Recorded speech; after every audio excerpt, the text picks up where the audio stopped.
Well, we've come to the end of a skill, and it's time to review what we've learned, and there's no better way to do that than by taking a quiz. First up, out of 5 questions, and this isn't even a question, draw out the campus architecture using network blocks in a diagram.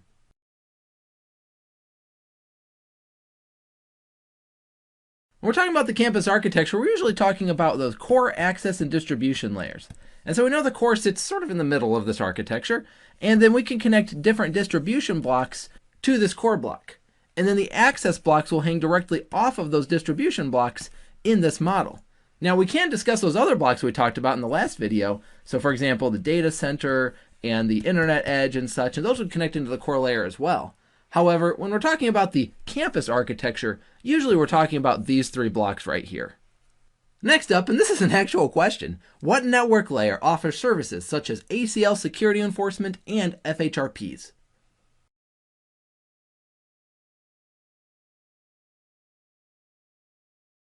When we're talking about access layer security enforcement, we're usually talking about those switch virtual interfaces, or VLAN interfaces as we call them.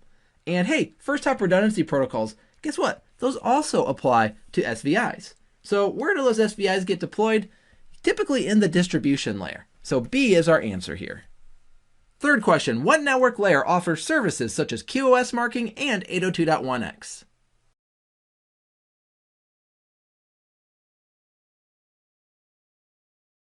So we think about QoS marking, we want to put that as close to the end device as possible. And 802.1x is an authentication mechanism for that end device as well when it's trying to connect to the network. So where do our end devices connect? None other than the access layer. So C is our answer here.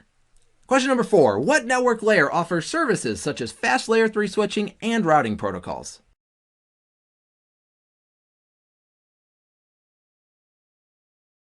Now I don't blame you if you use process of elimination to get to the answer, because we've already had questions for access and distribution layers. So yes, the answer is A, the core.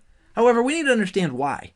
When we think about the core being in the middle of the network, and we have all of these other blocks around it as we've diagrammed out already, well hey, what job is more important to it than bringing a packet in, figuring out exactly where it's supposed to go, and then forwarding out to the appropriate location? That fast layer 3 switching is what the network core is all about.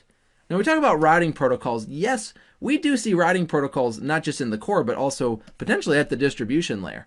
But those routing protocols are typically going to be configured for edge configuration or with edge configuration. And then the core is really where we're going to see the most advanced configuration for those routing protocols. Last question, which network block is responsible for terminating circuits to remote branches?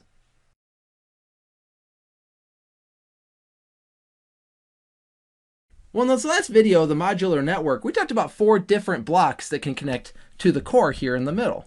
For example, we talked about the data center block. We talked about the internet block. We talked about the network services block, and all of these, of course, connect in. And then the last block we talked about is WAN edge. And here's our answer, because the WAN stands for wide area network. And anytime we're talking about the WAN, we're talking about those circuits that go out to branches and remote offices. So whether it's MPLS circuits or T1, E1s, or whatever circuits we have, this connectivity is going to come in via the WAN edge and then connect into the network core from there. Well, that about wraps up this quiz. If you got anything wrong, be sure to go back and watch the appropriate videos to make sure that you have all the information there. Otherwise, congratulations on completing Explain the Hierarchical Network Model skill. I hope this has been informative for you, and I'd like to thank you for viewing.